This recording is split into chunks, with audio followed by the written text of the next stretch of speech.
Assalamu alaikum. I'm Dr. Farah Bukhari from Pakistan Party. A lot has been said on the Trump's Afghan policy, and here are my 2 cents. First of all, there is absolutely nothing new about this policy. So all this hype about calling this a newest policy does not make any sense. CFR, or the Council of Foreign Relations, has been controlling both the Democrats and the Republicans to alienate US relations with Pakistan for years. If we wish to get to the bottom of all of this, we need to confront the facts instead of beating around the bush.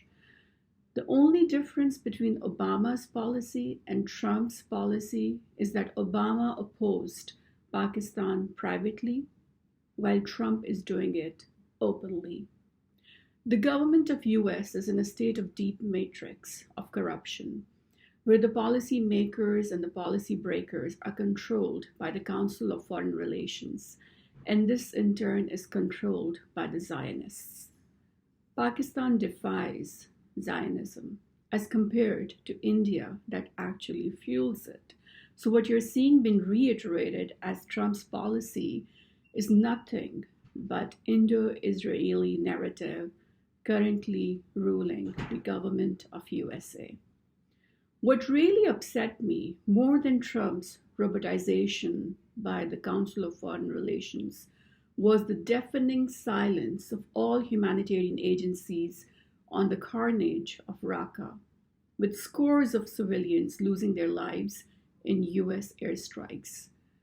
Afghanistan is a heroin producing industry of the elite who do not want stability because stability will not allow them to harvest billions of dollars worth of heroin or extract expensive gems.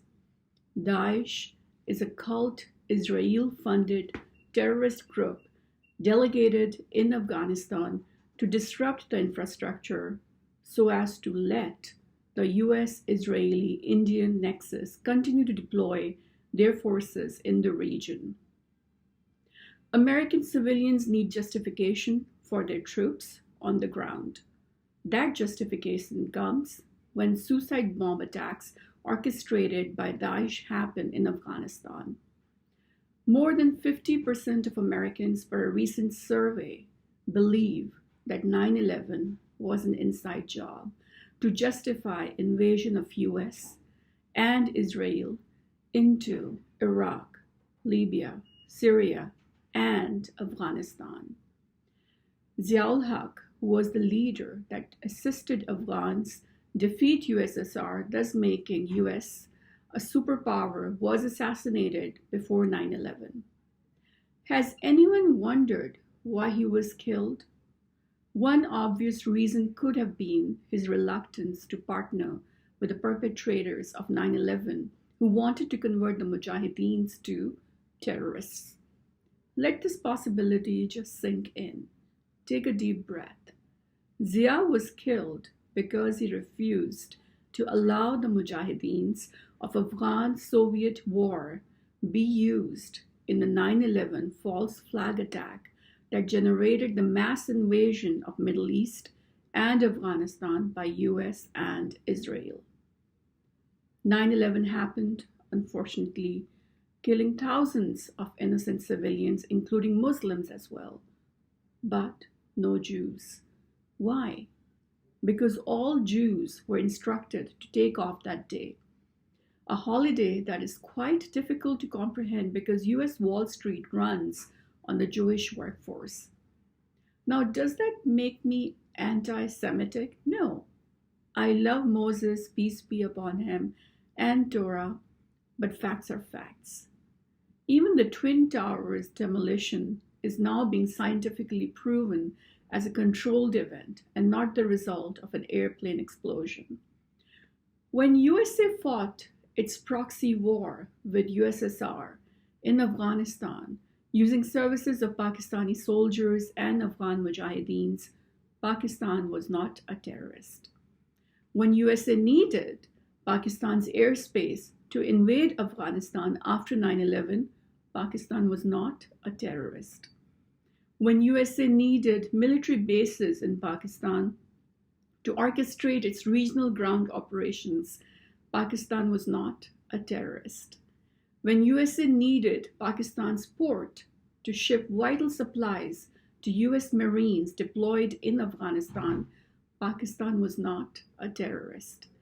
When USA needed Pakistan's western border to remain open for its own strategic goals, Pakistan was not a terrorist. When USA needed Pakistan's assistance in making a truce with China, Pakistan was not a terrorist. When USA needed Pakistan's assistance in defeating USSR in Afghanistan to become a superpower, Pakistan was not a terrorist. When USA needed Pakistan to absorb the displaced refugees from Afghanistan in the aftermath of the Afghan-Soviet war that benefited USA, Pakistan was not a terrorist. When USA needed Pakistan to fight its war against terrorism, even if it sacrificed thousands of Pakistani civilians and Pakistani soldiers, Pakistan was not a terrorist. But now, for USA, Pakistan is a terrorist because India, being the largest buyer of weapons from Israel, says so. This is unfortunately the Council of Foreign Relations of USA that dictates to every politician in USA a foreign policy that does not suit the interests of Americans, but those of Indo-Israeli lobbyists. Thus, USA is losing its allies fast in the region.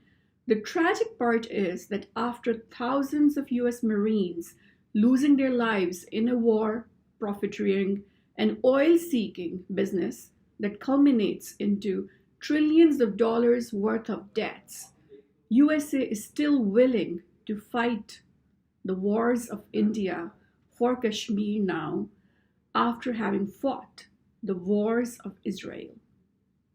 Thank you.